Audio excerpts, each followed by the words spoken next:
من ژورنالیستی که برای 3 بار دعوت کردن دیگه ترس از میدان دور رود، من نمیدونم که چی ژورنالیست است. باید روزنامه‌نگار شخص تنها در حالت مورد تعقیب یا مورد بازجویی قرار بگیرد که اگر معیارهای قانون را اعلام میکنه در جامعه تامین کند، یا که سود عالی یا که دستگاه اجرایی پرزیدنت. تا امروز ما از دستگاه اجرایی پرزیدنت به یگان درخواست که اون را گفتن که دلیل این یا اون موضوع را بیاد نگیم. برای مثال ورزشگاه وحدت نشان نده یک طرفش، برای مثال یا کیم کجای ده را مکتبش نشان نده.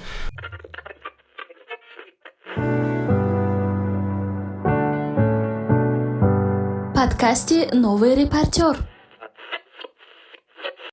سلام علیکم. این پادکست سایت نیو رپورتر یا خبرنگار نو است و سایت خبرنگار نو به نشر سلسله پادکست های خود ادامه میدهد.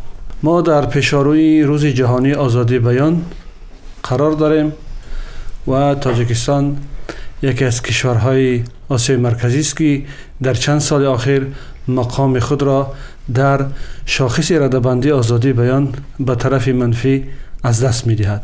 با پادکست نوبتی 2 تن از کارشناسان و روزنامه‌نگاران تاجیکستان دعوت شدند. نوردین قرشبایف رئیس انجمن ملی واسطه‌های اخبار عمومی مستقل تاجیکستان و دلیر امامعلی روزنامه‌نگار و بلاگر معروف امروزی تاجیکستان. خوش آمدید. تشکر. استاد، میخواستیم که در ابتدای صحبت از حال احوال یکدیگر بپرسیم که امروز به چه کارا مصروف هستیم و در ساحه‌ای که کار میکنیم به چه موفقیت و مشکلی های روبرو هستیم. تشکر ارشاد. من گمان میکنم که ما با کار هر روزه خود مشغول هستیم، هرچند بعضی از دیگر اندیشان گمان میکنن که در تاجیکستان ژورنالیستیک برهم خورده است، ولی همکسبای ما صرف نظر از مشکلات رسالت خود را به اندازه اجرا میکنن و در انجام دادن رسالت آنها ما همیشه در پهلوی آنها هستیم. البته مشکلات هست و مشکلات خیلی زیاد است. به این خاطر ما سال از سال به محدودیت آزادی بیان در تاجیکستان دچار میشه. البته سبب ها گوناگونن، هم ابجکتیوی و هم سوبجکتیوی، ولی کاهش یافتن آزادی بیان در تاجیکستان به نفع جامعه نیست. به آن خاطر که آزادی بیان در کشورهایی که تحکیم و توسعه می‌یابد برای رشد آنها مساعدت میکنند. متاسفانه در تاجیکستان اکثر زمان به خاطر تأمین صلح و ثبات و امنیت با بهانه مبارزه علیه تروریسم و اکستریمیسم به اقدامات دست میزنند که میان جامعه روزنامه‌نگاری خودسنساری را به زیاد میگرداند و به موضوعهای داغ دست زدن روزنامه‌نگاران احیان به نظر میرسد. درست استاد. ما قدم به قدم به مشکلات آزادی بیان میپردازیم. دلیر، شما در مورد جمله آخری استاد که خودسانسوری واقعا هم فکرم. همون محدودیت آزادی بیان که میگن که شروع شده سال 2014 و 15 که هرچی زیادتر بسته تر شدن رسانه ها و دیگر دستمزد شدن، ما احساس میکنم که 1-2 سال اخیر همون خودسانسوری از نمیدونم اراده، خواهش، ذوق روزنامه‌نگارای جوان دور شده است. خوشبختانه بخصوص در صحبت قبلی که استاد داشتن گفتن که به نسل ما دیگر اعتماد نکنین، دیگر تقریبا باوری نکنین دیگر. و من خوشبختم که میان روزنامه‌نگارای جوان که تازه به میدان وارد شده هستن به طور ویدیویی، آدیویی یا نوشتاری، اونا هم خودسانسوری از خودشون خوشبختانه دور کرده ایستادن و این چیز کمتر به نظر میرسد. خب، یک عقیده است که میگن که آزادی بیان معیاری هست که یا وجود دارد یا ندارد. یعنی در یک جامعه میتوند که آزادی بیان باشد یا نباشد. بعضی از صاحب نظران به همین اندیشند، یعنی آزادی بیان نمیتوند که مثلا 20%، 50%، گویا که 100% باشد. خیلی من جانبدار این عقیده نیستم. شما چه فکر دارید که در تاجیکستان همین آزادی بیان هست یا نیست، یا از نظر شما اگر موافق باشید چند درصد است؟ من فکر میکنم که عقیده درباره نبودن آزادی بیان نادرست است، زیرا همه چیز در این زمان نسبی است. آزادی بیان چارچوبه مشخص ندارد. آزادی بیان از جرأت و از ملکه و از دانش هر شخص وابستگی دارد. پیش از آن که آزادانه سخن گوید، من همیشه این چیز را تاکید میکنم، آزادی بیان یک عامل اقتصادی هم هست دارد. یعنی اگر کیسه‌ات خالی باشد، گپت حتی به همسرت نمیگذارد. حالا که در جامعه یک موضوع را مطرح کنی، کسی دیگر به تو گوش اندازد. من چرا در نظر دارم؟ من زمینه اقتصادی آزادی بیان را در امکانیت استفاده بردن حقوق به نفع این یا آن شخص، یعنی به آن معنا که شخصی که به آزادی بیان سر و کار بگیرد و باید در این یا آن رسانه فعالیت داشته باشد یا در سمت تحقیقات اقدام کرده باشد. یعنی برای تحکیم آزادی بیان زمینه اجتماعی اقتصادی نیز مهم است. وقتی که درباره زمینه اجتماعی میگم، من موقعی شخص رو در جامعه در نظر دارم. وقتی که زمینه اقتصادی میگم، یعنی وای یک کار داشته باشد که فکر و اندیشهش درباره آن که اگر من این سخن را گویم آیا در جای کارم به من گپ نمیرسد، چون این فکر را نباید پیدا شود. در مورد آزادی بیان من میگم که با همون فکر شما راضیم، یعنی نمیتونن کامل باشد یا پررنگ نباشد. حدود 20 به 80 من معین میکنم. همین سال 2020 80 چی؟ یعنی 20% آزادی بیان ما داریم، 80% نداریم. این تقریبا که من از 2013 و ژورنالیستیک وارد شدم تا 2015 این برعکس بود و از 2015 تا 2022 محدودیت آزادی بیان فیصدش زیاد شد و از 2021 شروع شد. از با آمدن روزنامه‌نگارای جوان من گفتم فیصد آزادی بیان دارد از 80 آهسته پایین میرد، یعنی به 70 و 75 اینا من باور دارم سال آینده میرسد. و در مورد فکر استاد که یک ژورنالیست یا یک نفری که فکر و نظری آزاد دارد از جای باید تأمین باشد که وابسته کارخانه و اداره و یا شخصی نباشد.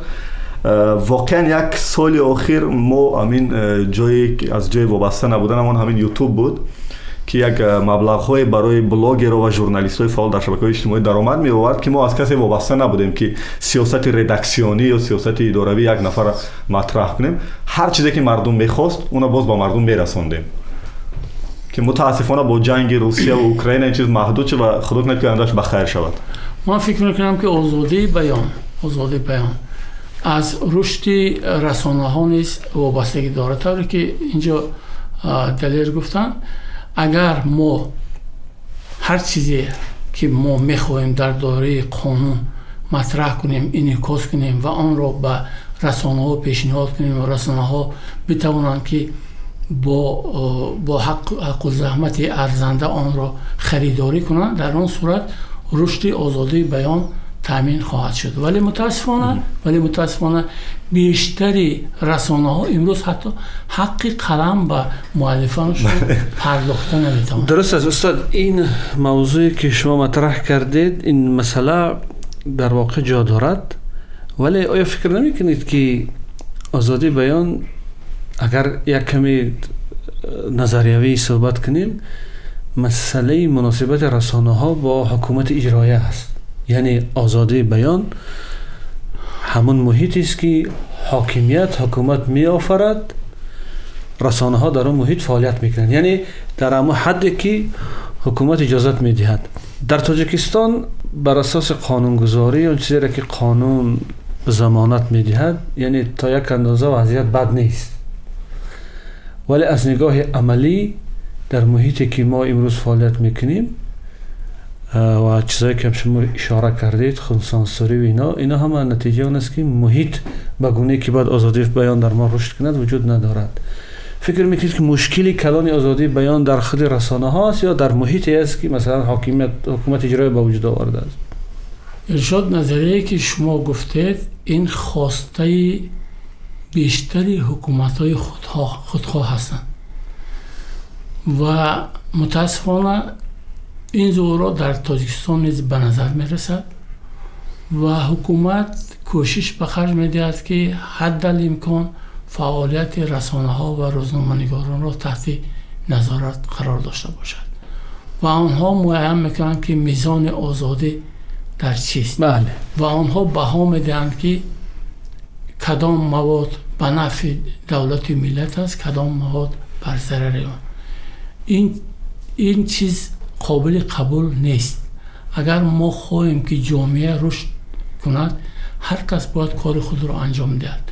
متاسفانه در تاجیکستان حکومت فعلی سیاست مطرح رشد رسانه ها را نوبسته شکل مالکیتشان ندارند.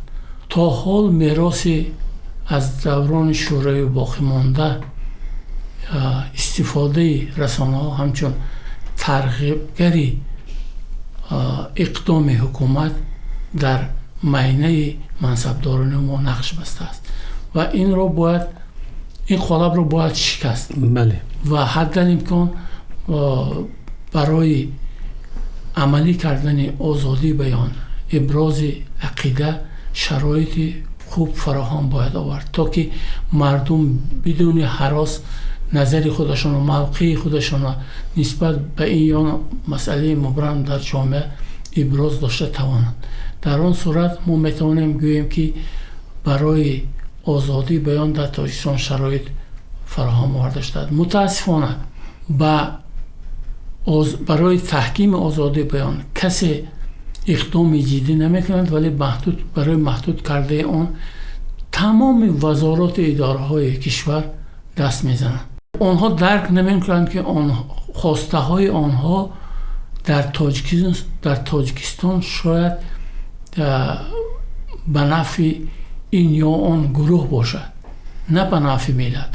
زیرا وقتی دعوا پیش میآورند که این یا آن مخالفین یا فعال جامعه شهروندی هنگام ابراز موقع و نظر خودش به تنقید سیاست حکومت دست زده است، حتما او را دشمنی خلق اعلام میکنند و اقدام میکنند که او را با مجازات کشند و بعضی از کوشش آنها در جامعه جهانی باعث خنده و مزاح هم میشود، برای اونکه آن چیزی که منصبدار تاجیک میخواهد در سطح جهانی ترکیب جنایت را تشکیل نمیدهد. یعنی جنایت نیست.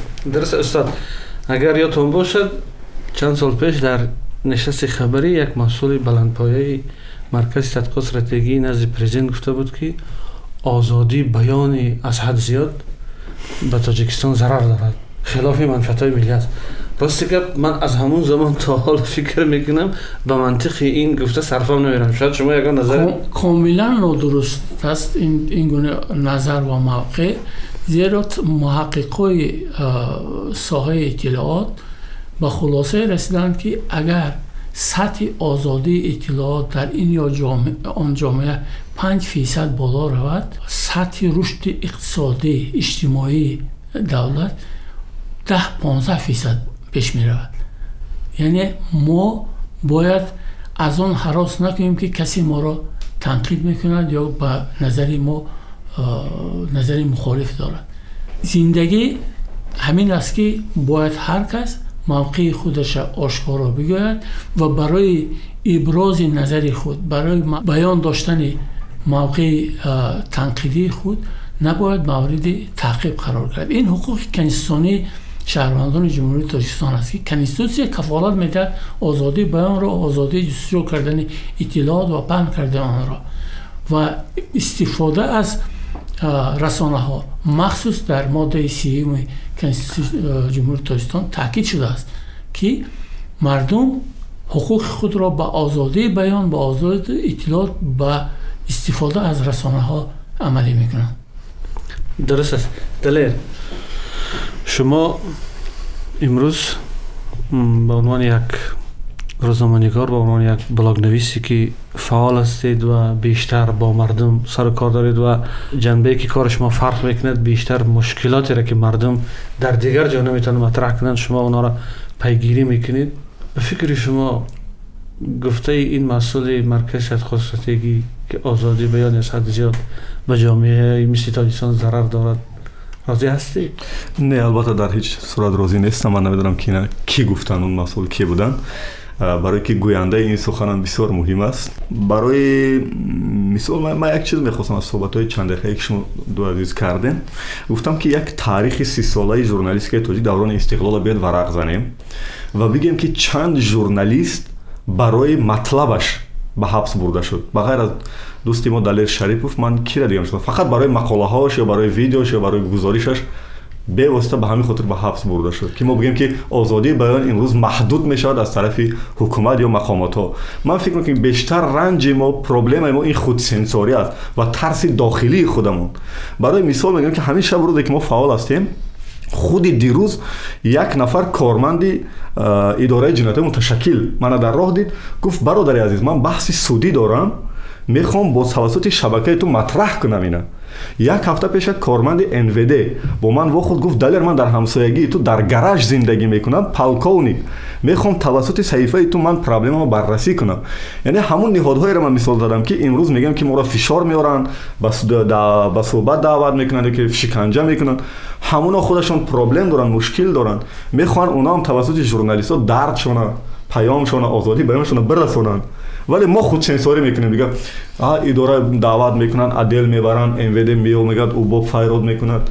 بیا دوستان یک بار تاریخ ورق زنیم. یک مثال عادی برای شما روز 16 محمد یوسف اسماعیلوف از محبس آزاد شد. با پاره اونا را تهمت کرده بودن با تمجویی و گرفتن رشوه ولی اصل گپ فعالیتی ژورنالیستی ما اینا میدونیم ولی دلیلی که حکومت پیش ما میارد که برای مطلب‌هایش بغیر از دلیل شریف گفتن که برای مطلب‌هایش که خصوصیت اکستریمیستی داشت به حبس بردن کیا بردن برای مطلب‌هایش به واسطه محض برای مطلب‌هایش همین محمد یوسف اسماعیلوف ولی در بار اول محکوم شد و او را آزاد کردن. دفعه دوم این یک عملیات رو راه اندازی کرده شده بود که با یک اتهام دیگر را اگر مسئله مربوط به فعالیت ایجادی محمد یوسف نمیشد او را باز از به ژورنالیستی که مشغول شدن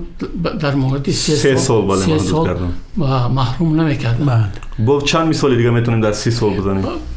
مثال دیگر جمعه طالب نیز برای رحمتی برای موادهای انتشار کردهش به سود کشیده شده بود. تو ولی نه با اجازه من نمیخوام گم که از این نفرایی که سری وظیفه و اداره و وزارت ها کار میکنن جانبداری کردن به خاطر که من میخوام با واقعیت ها رو برشن که در 30 سال اگر ما 3 نفر مثال میزنیم ولی که به واسطه با محبس بردن متاسفانه. استاد با اجازه شما به فکر من اکثر ژورنالیستایی که به مقامات دعوت شدن علیهشون پرونده شد. بعضی ها مثلا پرونده قطع شد بعضی ها جریمه شدن یعنی قراردادگاه سازی شد. 95% اینا به نظر من به فعالیت روزنامه‌نگاری و برای نوشته هاشون بود. مثلا چند مثال میزنیم. آلگا توتوبالینا برای یک ستونی که نوشته بود و یک اقتباس کرده بود. من واقعا در مورد اپای اولگا منم جانبدار اونا بودم که تحقیر رواجش رمزی میرزابک و چند سال پیش خبرنگار آزیا پلوس برای یک مطلبش مثلا دعوت شده بود و علیهش فشار بود و این چیزا بود و بالاخره این چیزا سبب شد که یک مدت از ژورنالیستیک برای ژورنالیستی که برای 3 بار دعوت کنن دیگه ترس از میدان دور رود من نمیدونم که چی ژورنالیست است. نه نسبتی به قضیه جنایتی بود و مقابل وای یکی از منصبدارای والا مقامی معاون وزیر کارهای داخله اتباع داشت دعوا داشت. یعنی اگه فشار آوردن شکنجه کردن فشار شما چرا در نظر دارید؟ فشار میشه فشار جسمانی روانی. ما بیشتر فشار جسمانیش قبول دارم. روانیش این برای یک ژورنالیست دروغ است. هیچ وقت باید تاثیر نگذارد بر روان یک ژورنالیست. ژورنالیستی که بعد 3 بار کامنت نویسن 4 بار دشنام کردن از میدان رود من فکر میکنم اون باید درس روانشناسی البته گذارد. از جرأت شد دلیل ما خوشم اومد، لیکن گپ در سر است که یک راه‌های اصول‌های رو استفاده میبرند که همه آنها رو ما در رسانه‌ها آشکار نگفتیم. پس چرا نمیگیم آشکار؟ بازم جرأت نداریم که میگیم. گپ در جرأت نیست، گپ در سر آن که ما حد امکان کوشش بکنیم که مشکل حل شود و این ژورنالیست با فعالیت خودش ادامه دهد. ما خدمت خیرسانه میکنیم آخه باز. نه به اون خاطر که امروز ما رسانه‌ای میکنیم و فردا من این چیزا با دل پر گفته میتونم که فردا یگان سردبیر، یگان صاحب رسانه با اون ژورنالیست همکاری کردن نمیخواد، به خاطر آنکه بیزنسی وای خلالدار نشود. ما امروز شرایطی نداریم که ژورنالیستای مستقل توانند موادهای نوشته خود را به بازار نداریم که در اونجا اون مواد بازار داریم استاد. امروز شبکه‌های اجتماعی بازار بسیار گرم است و فکر می‌کنم که یگان رسانه چنین فیسبوک خواننده ندارد یا یگان تلویزیون چنین یوتیوب بیننده ندارد. همین رسانه آزاد داریم استاد. یک چیز رو میگم که شبکه اجتماعی این رسانه نیست. شبکه اجتماعی این یک میدان است که در اونجا اطلاعات مورد تبادل قرار میگیره. مقصد همین رسانه چیست استاد؟ یگان کس گفته نمیتواند که امروز یک نوشته تو یا مرا چند مشتری خود آنالیتیکا میگن اینا. آنالیتیکا هم یوتیوب و فیسبوک براشون آشکارا میگه که چند خبر بیننده پیدا کرده. امروز آنالیتیکی که در ساحه رسانه ها هست به اندیشه من بیشتر دروغ است. نه آنالیتیک شبکه‌های اجتماعی خودش میگه اون همون چیز صنعی داره اتوماتیک بله گپ سر این است که وقتی که شما همون نوشته رو باز کردید اون نشان میده که گویا که خواندید. ولی من خودم چند مرتبه تحقیقات پیش بردم. وقتی که مواد جدی پیدا می شود در شبکه اجتماعی احیان آدمان استاد این بخشش یک دقیقه من میخوام بگم که استاد یوتیوب حتی برای شما آشکار میگه که همین ویدیوی شما که 30 دقیقه است به حساب میونه او را بیننده ها از چند تا چند دقیقه میبینن. حتی دقیق میگه که ویدیو تو رو 5 دقیقه میبینن و حتی میگه که کدام دقیقه اش بیشتر میبینن. بله بس ما بسیار جالب رفته ایستاده است. ما شاید در قسمت های انتهایی به این چیز برگردیم، ولی یک چیز است دلیر، مثلا آزادی بیان این نیست که ژورنالیست‌ها در یک جامعه جنگلی مثلا امنیتی وجودی خودشون از زیر خطر مانده، زندگی شخصی خودشون از زندگی خانوادگی، منفیت کارخانه، رسانه خود خطر مانده مثلا چیز کنن. آزادی بیان وقتی که ما میگیم ما در عصر 21 در یک جامعه مدنی زندگی میکنیم، یعنی همه چیز در اساس قانون، در اساس معیارهای انسانی و عمومی بشری که قبول شده است. یعنی قانون قبول کرده است که من حقی مطرح کردن همین مسئله را دارم، تمام. اینجا ضرور نیست که اونجا مثلا بیاد وزارت کارهای داخله دخالت کند، مثلا نمیدونم کمیته امنیت دخالت کند، دادستانی دخالت کند. یعنی باید روزنامه‌نگار شخص تنها در حالت مورد تعقیب یا مورد بازجویی قرار بگیرد که اگر معیارهای قانون را ویران میکنه. و چیزی دیگر این که در مسئله همین مورد شبکه‌های اجتماعی و رسانه ها حالا اگر شد به نصیحت گذاشتن. نه به نصیحت نه. ببین من 8 سال در دانشگاه استاد بودم، مثلا تحقیق کردم، اسپرانتو خواندم، عالم تحقیق ادامه میدهم. از نگاه شاید اگر شما اجازت بدید از نگاه علمی کم صلاحیت دارم که تحلیل کنم. چیز است رسانه از شبکه اجتماعی فرق میکنه، این درست است. هدفی همه اینها دادن اطلاع هست. بله. شبکه‌های اجتماعی هدفشون دادن اطلاع نیست. ببین شبکه‌های اجتماعی اینا میدان است. فیسبوک که تقریبا در بعضی کشورها 90% یا در سطح دنیا ممکن 60% اطلاع از اونجا میگن. یک خبرنگار خیلی نمیشه. ما در موضوع آزادی بیان گردیدیم، آزادی برای محدود کردیم. ما میخوام به هر جمله‌تون جواب داده دوام دادن گیریم. صحبت میکنیم. به هر جمله‌تون میخواستم دوام دادن گیریم. من گپم تمام برای چه که ارشاد میگه که گپم تمام کنم. فیسبوک مثلا یا یوتیوب اکثریت خبر معلومات از اونجا میگیرن. یک خبرنگار ندارد. صاحب فیسبوک و صاحب یوتیوب برای این که من و شما در اونجا بنویسیم مسئولیت نداره. فهمو؟ این از قسمت‌های رسمیات است. ببین مسئولیت نداره.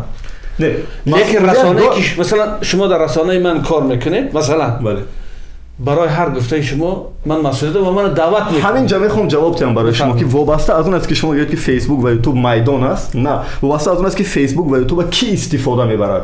امروز مسئول صحیفه دلیر امامعلی در فیسبوک و یوتیوب من هستم. هر ویدیو، هر صدا، هر متنی که اونجا مینویسم من جوابگرم با اون طبق قانون هایی که امروز در تاجیکستان است. یعنی مرا میتونن دعوت کنن بگن که اینا تو نوشتی، یعنی شما میگید که مسئول ندارد، منم مسئولم. یعنی واسه از اون که از این فیسبوک و یوتیوب کی استفاده میبرد. شما میگید که میدان نه، اونجا هم همون هدف اساسی رساندن اطلاع باشد توسط فیسبوک و یوتیوب. امروز همون اطلاع رسیده ایستاده است به مردم.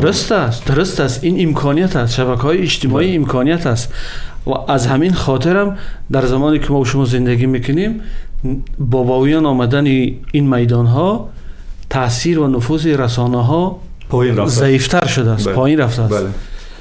این بر عوض آن که در ما مثلا محدودیت است. خب من نمیدونم کدام محدودیت زیاد است. مثلا شما که در رسانه خصوصی کار میکنین از پلوس میگه که کدام محدودیت هست که این رو در شبکه شما ببین دلیر مثلا مشکل یک آدم بی خانه را مطرح کردن، مشکل یک معلم دانشگاه که مثلا رکتور او را از خانهش محروم کردن، مشکل یک کسی که خانهش مثلا زده گرفتن، این هنوز مسئله بسیار جدی جامعه نیست. آزادی بیان حقوق سیاسی انسان است و وقتی که ما آزادی بیان میگیم پیش از همه ما مطرح کردن موضوعهای جدی سیاسی که برای آینده دولت، برای ساختن ملت مهم است. اینا ابلا مسئله جدی این مسئله جدی مسئله شبکه‌های اجتماعی مطرح میشه. مسئله جدی اجتماعی هست. بله. ولی مسئله این که شما را برای این به دادگاه ببرن یا که مثلا رسانه شما را ببندن نیست. شما چرا در رسانه‌هاتون همین موضوع رو مطرح نمیکنید؟ میکنیم. کی میگه نمیکنیم؟ پس چی میگید که محدودیت‌ها دارین؟ اصلا چی محدودیت‌ها دارین؟ این اونقدر مسئله نیست که برای شما را محدود کنن. مثلا مشکلات کلان اقتصادی، مونوپولیست هایی که مثلا در بازار اقتصاد وجود دارد، مسئله تقسیم نابرابر قدرت، مسئله مثلا در یک منصب ماندن یک نفر به مدت 10 سال یا 15 سال. شما سلسله صحبت من فقط از خودم می‌سازم. شما سلسله صحبت‌های من مثلا با عبدالستار که من آشکارا گفتم که من شما را قایچ میکنم که من آشکارا گفتم که در سر قدرت ماندن پرزیدنت امروز و با جای اون آمدن رستم امامعلی ما همه را در صحبت‌ها مطرح کردیم. در چندین صحبت‌ها ما مطرح کردیم. لیکن ما این تحقیق کردن به طور دوامدار، به طور همیشگی نمی‌دونم و مشکل کلانی و برای همین مثلا بعضی سخن‌هایی که ما به اصطلاح تاجیکی سری قدم در بعضی جا میگیم این هنوز به معنی نیست که اجازه است که ما همه گپا را بگیم. همین گپا را فقط شده که به طور دقیق، به طور حساب شده، به طور تحلیلی که خود همون موضوع را از آغاز تا ابتدا مثلا بگیرین و مطرح کنیم، یعنی در قالب یک مطلب ژورنالیستی. مثلا در شبکه‌های اجتماعی بلاگ نویس وای پابند یگان معیار کسبی، استاندارد کسبی نیست و همون موضوع را خودش از آغاز سر میکنه تا آخر میبرد. من تا حدی کوشش میکنم که پابند همین معیارها باشه. وای مثلا نظر به جانب دیگر کارشناس، یعنی یک موضوعی که در قالب برنامه کسبی باشد، مطلب کسبی باشد، چون فرمت بلاگری همین است.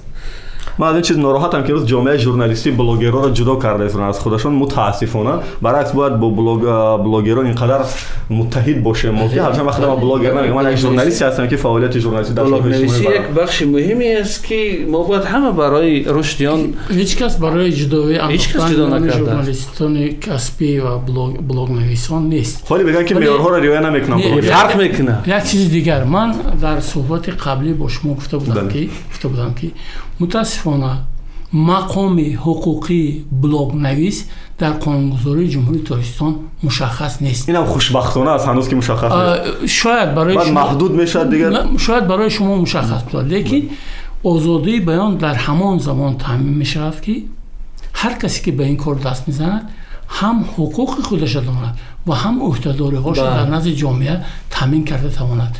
در ما در فضای مجازی، در فیسبوک، در یوتیوب، هر کاری که می شود متاسفانه اساس برای آغاز کردن دیل‌های جنایتی نمی‌شود.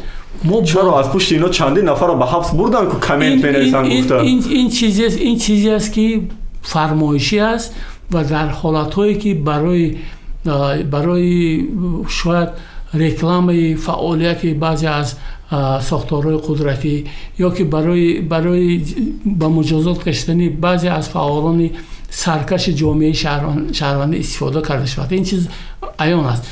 ولی شما بار شاهد شدید که برای خیانتکار اعلان کردن این یا اون فعال جامعه شهروندی بلاگ نویس که 100% همین روز اگر صفحه های فیسبوک رو ورق زنید 10-15 مثال آوردم که یگان مقام قدرتی یا مقامات حفظ حقوق نسبت همون شخص دیلا آغاز کرده.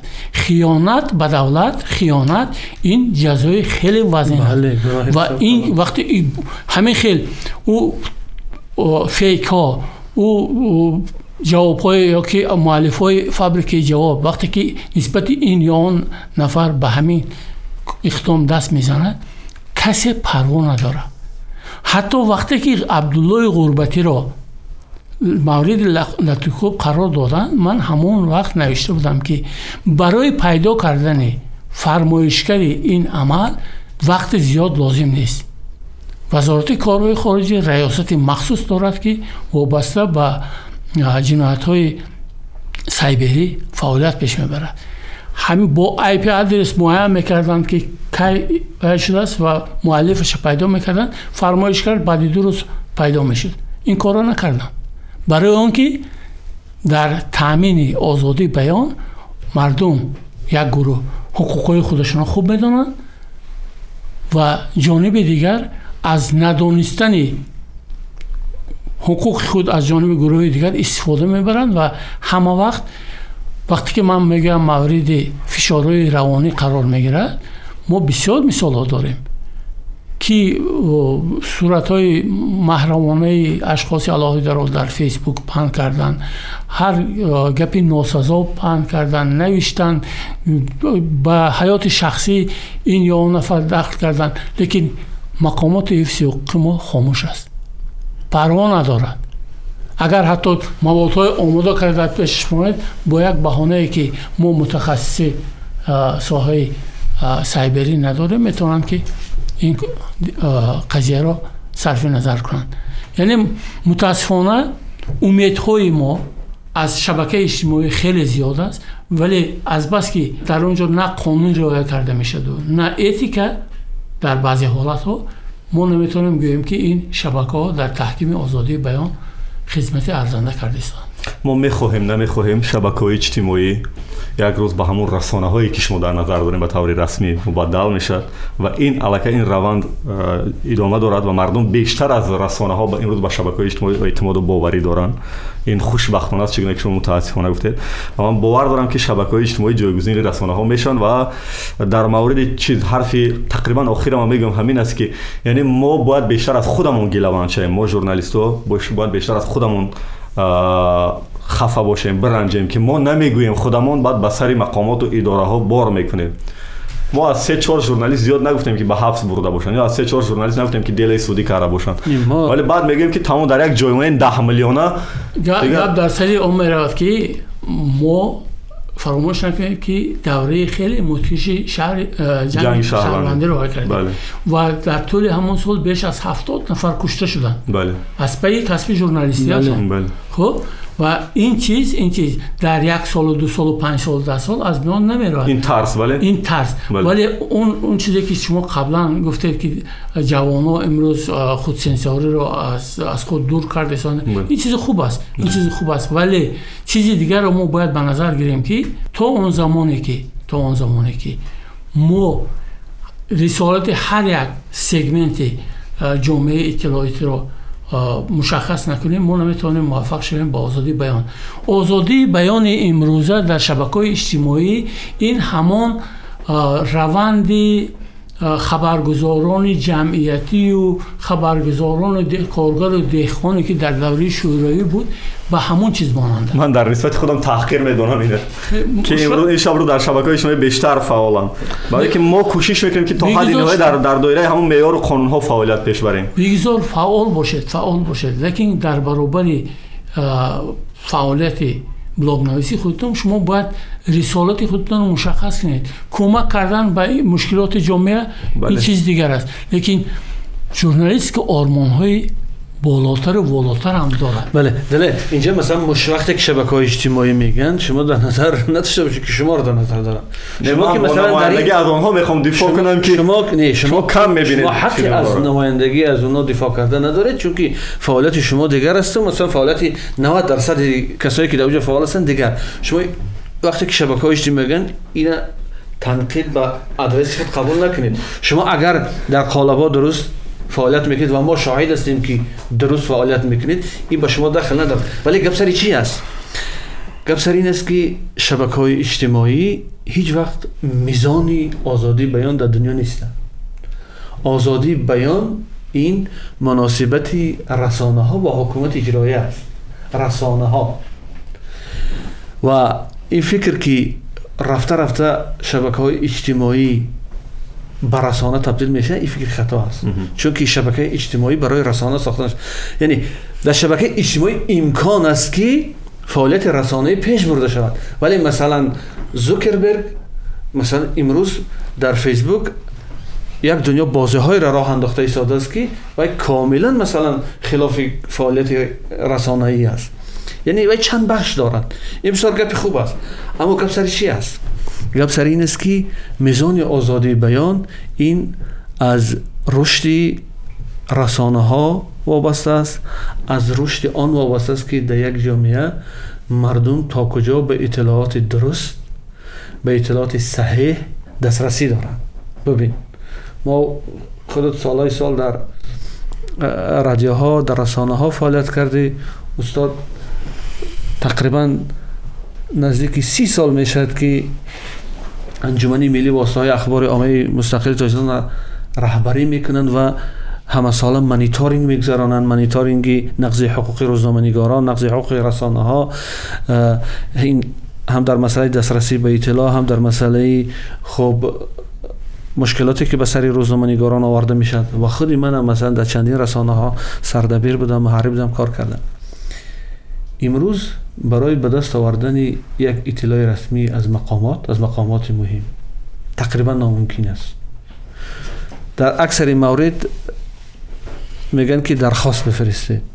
شما درخواست میفرستید، بعد 10 روز، بعد 15 روز به درخواست شما جواب میتین که مسئله‌ای که اکثرا مسئله‌ای که شما در درخواست ذکر کرده اید اون شکلی که شما میگید این شکل نیست. در پایانش امضا. ببین با بعد جواب سری مخفی است، سری مخفی دولت. شما 10 روز 15 روز یک اطلاعاتی را که بعد 5 دقیقه یا بعد 10 دقیقه نشر کنید منتظر میشید، این گونه پاسخ میگیرید. ببین بعد وقتی که میدونید که درخواستم بفرستید همین گونه پاسخ میگیرید، اون است ندادن اطلاع این خودش کلانترین مشکل آزادی بیان. چون که آزادی بیان چیست؟ آزادی بیان ببین جامعه دموکراتی چی است؟ یعنی حکومت اجرایه در نزد مردم گزارشده هست، حسابات میدهد. همین حسابات دهی حکومت به واسطه رسانه ها یا امروز به واسطه شبکه‌های اجتماعی عملی کرده میشه. یعنی مردم همیشه دانستن میخواهد، حکومت باید گزارش دهد که همین کار چگونه است. وقتی که ما حکومت میگیم از خودی مثلا پرزیدنت، دستگاه اجرایه، وزارت ها تا سطح پایانی در نظر داریم. وقتی که اون اطلاع را ندادن در همین جه همون معیارهایی که برای آزادی بیان معین شده است ویران میشد. این یک. وقتی که شما را نمیمونن که این موضوع را انعکاس کنید، اینم نشان دهنده اون است که صرف نظر از جسارتی که ما و شما داریم، مثلا جسارت 1 نفر 2 نفر قابل ستودن است، ولی باید محیط همگانی باشد که همه امکان داشته باشد که موضوع را مطرح کنند. ولی اگر شما فهمیدم این یک منظره که من خواستم آشکار کنم. میخوام بفهم که همین میراث با ما نسل ما که شما با ما نزدیکترین از کدام نسل میراث مون؟ همین حکومت خودکامه‌ای که امروز اطلاع را به مردم نمیده برای آزادی بیان و همین ژورنالیستیک ترسویی که دسترسی به اطلاع ندارد از کدام نسل با ما میراث مون؟ مسئولیت چون باید جواب بدن دیگه. این نسل باید جواب بده که ما همین میراث همین میدان میراث مونده دیگه. متاسفانه این مشکلی نسل ها نیست، مشکلی نسل ها حکومت ها، برای که دقیقاً همین نسلی که در سر همین نسل در سر وظیفه همه زمان از جانب روزنامه‌نگاران برای توسعه دسترسی به اطلاعات اقدام‌ها به نظر می‌رسید و در بعضی سال‌ها موفق هم شدند که مثلا در همین قبول کردن همون فرمانی که ما بسیار افتخار داریم امر پرزیدنت درباره برگزار کردن نشست‌های مطبوعاتی، این نتیجه همون نسلی که شما امروز نتیجه کار و فعالیت وظیفه جانی اونها چیکار که نمی‌دونن در سری چی است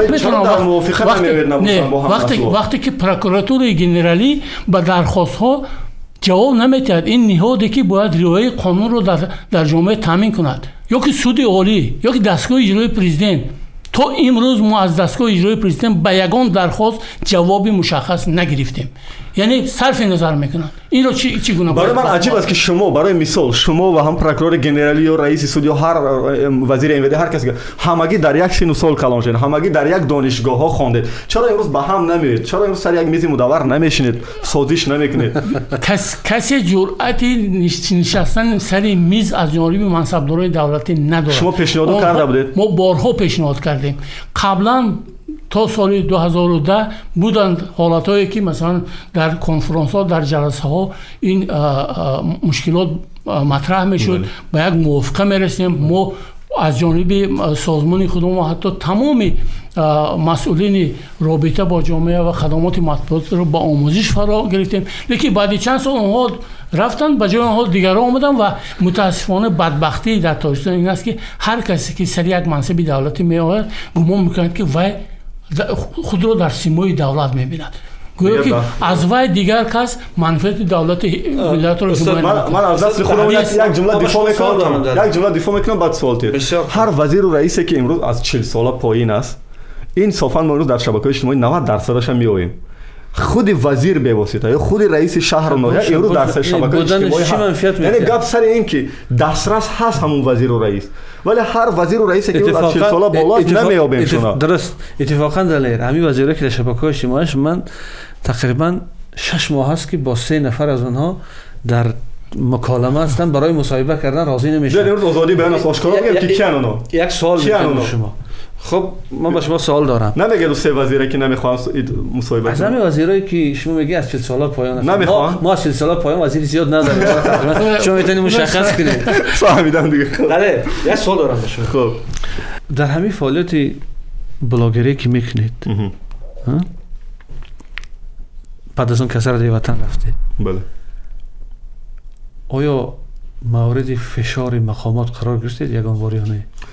فشار چقدر که استاد گفتن مثلا شما رو دعوت کرده باشن که دلیر همین موضوع رو دیگر نمیکنی؟ نه دعوت کردن گفتن که همین یا که مثلا با یک قسمت دیگری سوال مطرح کنن، یا که مثلا دعوت کردن که برای چی تو به دنبال این موضوع ها میگردی؟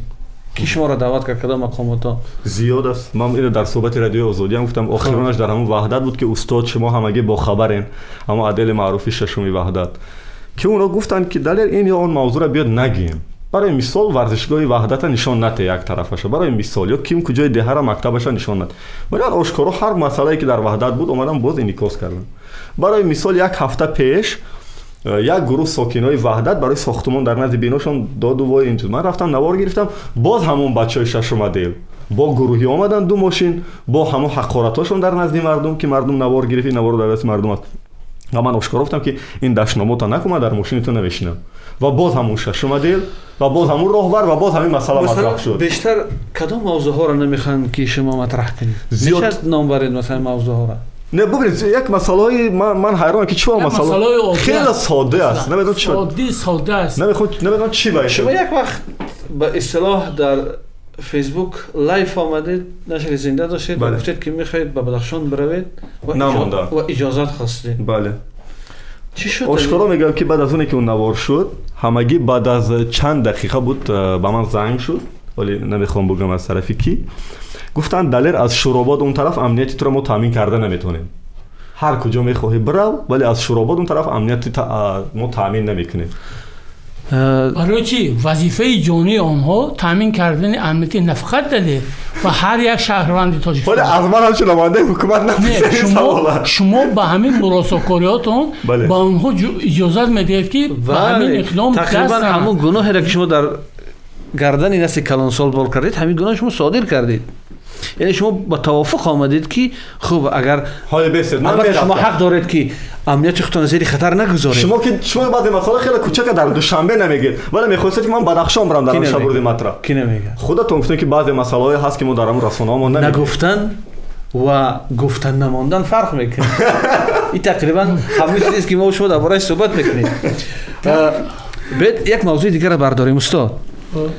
در مورد مسئله رسانه ها وقتی که صحبت میشد بسیار آرمانگرایانه صحبت میکنن، خصوصا منصبدارا، مقامدارا، بعضی از به اصطلاح جانبداران نمیدانم کیمچه ها میگن که رسانه باید منفعت ملی را حمایت کنند. رسانه باید برای خودشناسی و خودآگاهی ملی خب مساعدت کند.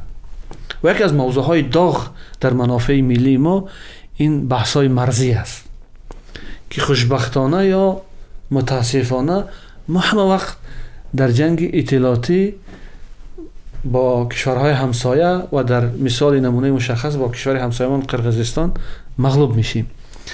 من مثلا خودی من به عنوان همچون یک محرر رسانه، همچون یک روزنامه‌نگار بارها گفتم که سبب اساسی این که ما جنگ اطلاعاتی را میبازیم چند چیز است. یکم نبودن آزادی بیان، دوم نداشتن رسانه‌های با نفوذ، یعنی قابل اعتماد باشد در سطح منطقه که با گپ ما اعتماد کنند و مثلا گپ ما را همچون اطلاعی درست، موقع ما را همچون حرف درست قبول کنند و در بالانس اطلاعاتی نقش بازی بتانیم. بسیاری ها میگن نه ما باید با چندین زبان برنامه کنیم، ما صرف نظر از این که اون حرف ما قانونی است، اخلاقی است نیست باید گفته شود، یعنی همین یک جنگ اطلاعاتی جنگلی کنیم. بدبختی ما در این است که همه میخواد در زمان جهانی شوی در محاربه های اطلاعات دست بالا شود ولی که دسترسی به اطلاعات رو محدود میکنه. بله. چگونه ما میتوانیم یک مواد تحلیلی خوب آماده کنیم وقتی که ما نمیدونیم که در تاجیکستان اعضای کمیسی بین حکومتی در رابطه با مرز تاجیکستان قرقیزستان کیها هستند؟ چی کار میکنن؟ در جلسه هاشون چگونه قرار قبول میکنن؟ وقتی که این شفافیت فعالیت آنها نیست، شاید از نظر آنها این یک سری دولتی باشد ولی وقتی که گپ درباره منفعت دولت و ملت میرد باید اطلاع مشخص، اطلاع معتمد به ژورنالیست‌ها پیشنهاد کرده شد. ما همیشه مشکل داریم در انعکاس مسائل مرزی و این مشکل وابسته به دسترسی به اطلاعات یا که به دسترسی به اون محلی که در اونجا نیزا خسته است. ما را نمیگذارند که اونجا رویم. قابل خیر است که سال گذشته و ما را وقتی که ما در این سمت کار میکنیم حتی باز هم با همون گپ‌های آبشسته خیانتکار با وطن و دیگر اتهامات ما گناهکار میکنن. یکی وقتی که حادثه ماه اپریل سال گذشته رخ داد در مرز کی بود؟ اونهایی که از جانب مقامات همیشه تمغه خائن خیانت در گردن شما در مرز بودن. نه خاورت نه تلویزیون شبکه‌های تلویزیونی دولتی. و امروز ما آماده هستیم. چند روز قبل یکی از کارشناسای بهترین در مسائل مرزی نعمت الله میرسیدوف این مسئله رو گذاشت. ما داشتیم گروهی داشتیم، شما هم در شما بدهید که ما مسائل مرزی رو مشکلات منطقه نظر مرزی رو تحت نظارت و انعکاس قرار میدیم و برای حل مشکلات مساعدت میکنیم. در همون فعالیت همون گروه نیز بسیار مشکل ایجاد کردن. حتی نگذاشتند که ما یک سمیناری آموزشی برای ژورنالیست‌های تاجیکستان و قرقیزستان برگزار نماییم تا که آنها درست همه جانبه مسائل مرزی رو انعکاس کنند. و امروز هم ما آماده هستیم که ژورنالیست‌های جوان رو به این کار جلب کنیم، اونهایی که جرأت دارن، اونهایی که در شبکه‌های اجتماعی فعال هستند در برابر در رسانه‌ها کار کردن. لیکن مشکل اصلی باز هم اجازات از جانب مقامات دخلدار و دسترسی به اطلاعات در مسائل مرزی باقی میماند. تا آن زمانی که دسترسی به اطلاعات درست برای مانده نشود. ما میدونیم که امروز قشون‌های سرحدی یک سخنگوی خوب ندارد، مثل سخنگویی که اصلا ندارد از جانب قرقیزستان هر یک استاد اصلا ندارد. 2-3 ماه اخیر ندارد. مثلا حادثه آخرین مرزی که شد و متاسفانه ما یک قربانی داشتیم. بله. همین نیروهای مرزبانی ما نخ کاتب مطبوعاتی دارد، نه سخنگو دارد و نه تا امروز شرح داده است که چی گذشت. آخه بدبختی است وقتی که هر دفعه مناقشه در مرز استاد ببخشید در روز دومی همین مناقشه اخیرین 13 اپریل بله. من در 2 روز حساب کردم که خدمات مرزبانی کشور همسایه 13 اظهارات مطبوعاتی کرده است. 13 اظهارات مطبوعاتی در سایتش نشر شده است. این جدا از این که مثلا معلومات یا با اصطلاح معمول همون رسیلکه ها را بر رسانه ها میفرسته سر چند قدم. بله. خدمات مرزبانی ما تا امروز یگان اظهارات مطبوعاتی نکرد و شرح نداد است که چی گذشت، چی میگذرد. ما از کجا بگیریم معلومات؟ نمیدونم. من ما چگونه مثلا در جنگ اطلاعاتی موقع تاجیکستان و منافع ملی را حمایت کنیم؟ خیر اگر که مثلا امکاناتی یک نفر مسئول رو تعیین کردن نباشد، این چه خیلی مثلا گذاری می شود درباره انعکاس موضوع و نفع ملت. درست. استاد ما داریم آهسته آهسته به قسمت‌های پایانی پادکست امروزه میرسیم. به فکر شما هر دوی شما منظره امروزی که رسانه‌های ما دارن، مثلا اگرچه در 1-2 سال اخیر شاهدی از بین رفتن رسانه‌ها نبودیم، رسانه‌های فعال، ولی من فکر میکنم که اگر وضعیت هم وضعیت اقتصادی هم وضعیت اجتماعی سیاسی به همین شکل دوام دهد، ما امکان داریم که چند رسانه دیگر از دست بدهیم. درست. آیا این شما را نگران نمیکنند؟ این البته باعث نگرانی است. متاسفانه حکومت تاجیکستان یک برنامه کمک به رسانه‌های کشور صرف نظر از شکل مالکیتشان ندارد، هرچند که قانونگذاری جمهوری تاجیکستان این چیز را در نظر دارد. یعنی قانون جمهوری تاجیکستان درباره مطبوعات اداری و دیگر وسایل اخبار عامه یک ماده مخصوص دارد که حکومت میتواند چنین برنامه داشته باشد.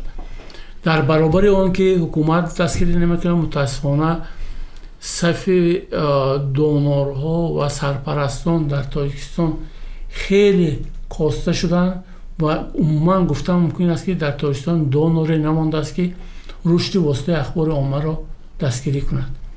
آنها به جای کمک‌های مشخص برای رشد نهادی رسانه ها به یک لایه‌های میده‌چویی سر کار میگیرند و مبلغ‌هاشون را به یک چاره‌بینی ها به کارهای صرف میکنند که اصلا برای آزادی بیان مساعدت نمیکنند. یعنی یک کنفرانس بین المللی که آنها برگزار میکنند و مبلغ هنگفت را در اونجا صرف میکنند، هیچگاه باعث پیدا شدن یک رسانه نو یا که باعث تحکیم یک رسانه‌ای که فعالیت دارد نمیشود. متاسفانه بازار داخلی نیست، ما این چیز رو تحقیق هم کردیم، بازار داخلی نیست خیلی احتیاطکار است نسبت به همکاری با واسطه اخبار عامه. رکلام نمیدهد یا که یعنی در تاجیکستان چون اقدام‌ها از جانب ساختارهای تجارتی راه اندازی کرده نمیشد که به نفع رشد جامعه و رشد رسانه‌ها باشد. این چیز باعث نگرانی است و همه امید به مشتری، به خواننده، شنونده، بیننده است. خواننده، شنونده، بیننده یک سامان 2 سامانی که از حساب روزگار خودش برای خریدن نشریه و برای اینترنت صرف میکنند، از ما امیدوار است که یک موادی که در خور زندگی وی است پیشنهاد کرده شود. برای موادی چون موادهای پخته و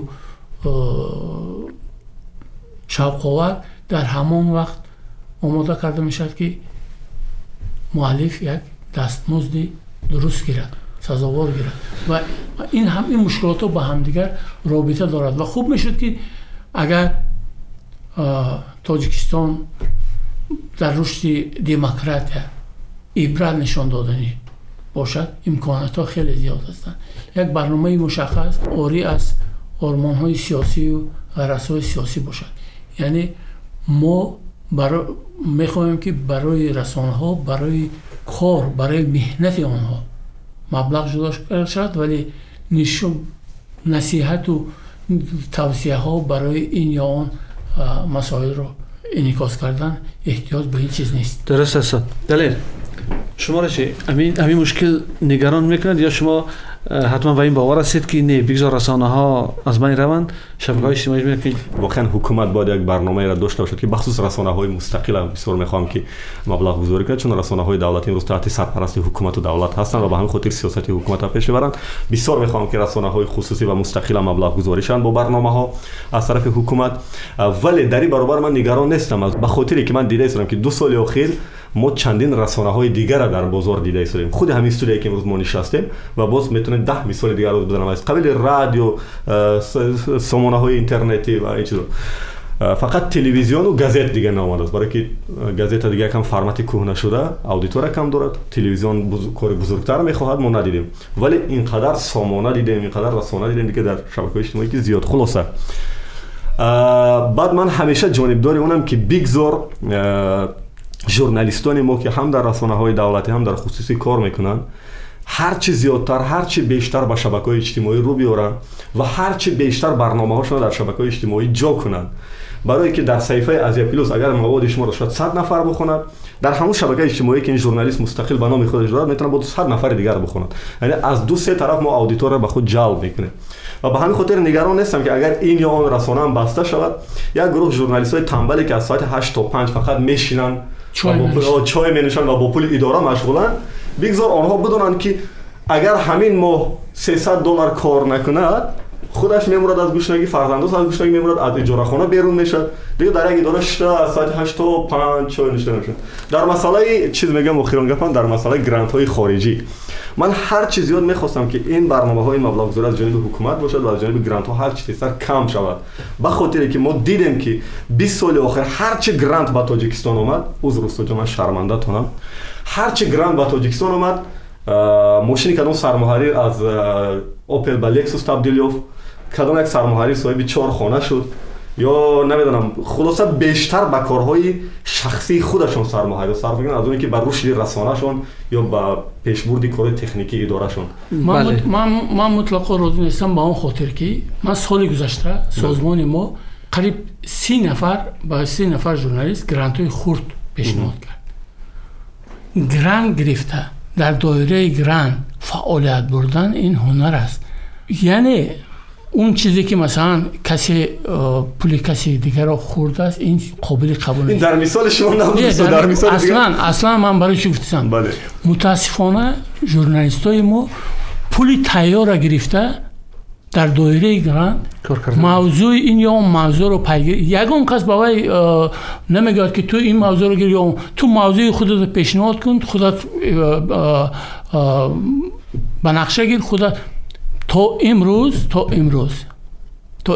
من شاهد آن هستم که حتی سفر خرجی خودش چگونه خراجات کرده، حسابات پیشنهاد کردن رو بعضی ژورنالیست‌ها ما نمی‌کنن. درسته. یعنی معلومات در موضوع گرانت ها دلیر، موضوع گرانت ها موضوع بسیار جالب است، خصوصا سالهای آخر بحثش بسیار کلان است در محیط رسانه‌ای ما یکی از موضوعایی که در این پادکست ها می‌خوایم مطرح کنیم همین است. آخرین سوال استاد، همساله در تاجیکستان روز 3 می یا 4 یا 5 می روز آزادی بیان تسجیل کرده میشن. گروهی از ژورنالیست‌ها، من، شما، دلیر، سازمان‌های دیگر به هم میاییم مثلا، یعنی تسجیل میکنیم. اکثریت منتقدان خصوصا هم کسبای محترمی ما که متاسفانه با دلیل‌های برای ما ناخوشایند مجبور شدن که کشور را ترک کنن، از اونجا ما را انتقاد میکنن که اینا چیزی نبوده را تسجیل میکنن. میخوام بسیار کوتاه به همین سوال جواب بدیم که آیا ما حق داریم که روز آزادی بیان تجلیل کنیم؟ ما حق داریم و این روز باید برای تأمین همراهی ژورنالیستان کشور، برای درک کردن رسالت کسبی هر یک روزنامه‌نگار خیلی مهم است. یک چیز دیگر رو باید بگم که در تاجیکستان متاسفانه آزادی بیان در جامعه نسبت به در رسانه ها، در چارچوب رسانه ها بیشتر است و اون شخصایی که ما رو انتقاد میکنن از همون زمره هستن که آزادی بیان رو در جامعه استفاده میکنن، ولی خودشان در تحکیم آزادی بیان در یگان رسانه سهمی نگذاشتن. دلیر؟ سربلند باشین، من به خاطر همون 20% که در اولی صحبت گفتم میگم که میارزد که ما تجدید کنیم تا اینکه سالهای آینده، این البته نظری من بود 20%، این درصد هر چیز زیادتر کنیم، میارزد که تجدید کنیم. تشکر. بیننده عزیز، آزادی بیان متاسفانه در برخی از جامعه ها از جمله در تاجیکستان یا انتقاد رسانه ها از عملکردهای منصبداران و حکومت به معنای مبارزه با حکومت فهمیده میشد که این کاملا نادرست است. آزادی بیان همچون ارزش، آزادی بیان همچون عمل، آزادی بیان همچون حرکت، این جزئی کارهای مفید و مثبتی است که برای رشد ملی ما مساعدت میکند. کشورهایی که به آزادی بیان دست یافتند اونا کشورهای فقیر یا زیاد فقیر نیستند. کشورهایی است که در اونجا حقوق انسان احترام میشه، کرامت انسانی احترام میشه و این کشورها از آزادی بیان همچون عاملی یاور حکومت استفاده کردند و بسیار از مشکلات کلان جامعه را حل کردند، از جمله فسادی که ما با این مشکل امروز دست به گریبان هستیم و یکی از عامل‌های اساسی رشد نکردن جامعه ما هست. پادکست های سایت خبرنگار نو ادامه می‌یابد. ما در بخش نشرهای من بعد مهمترین و داغ‌ترین موضوعهای رسانه‌ای تاجیکستان مطرح میکنیم. با مهمانان خود استاد نوردین قرشبایف و همکسب ارجمندم دلیری امامعلی تشکر میکنم. تا برنامه‌های دیگر، خداحافظ.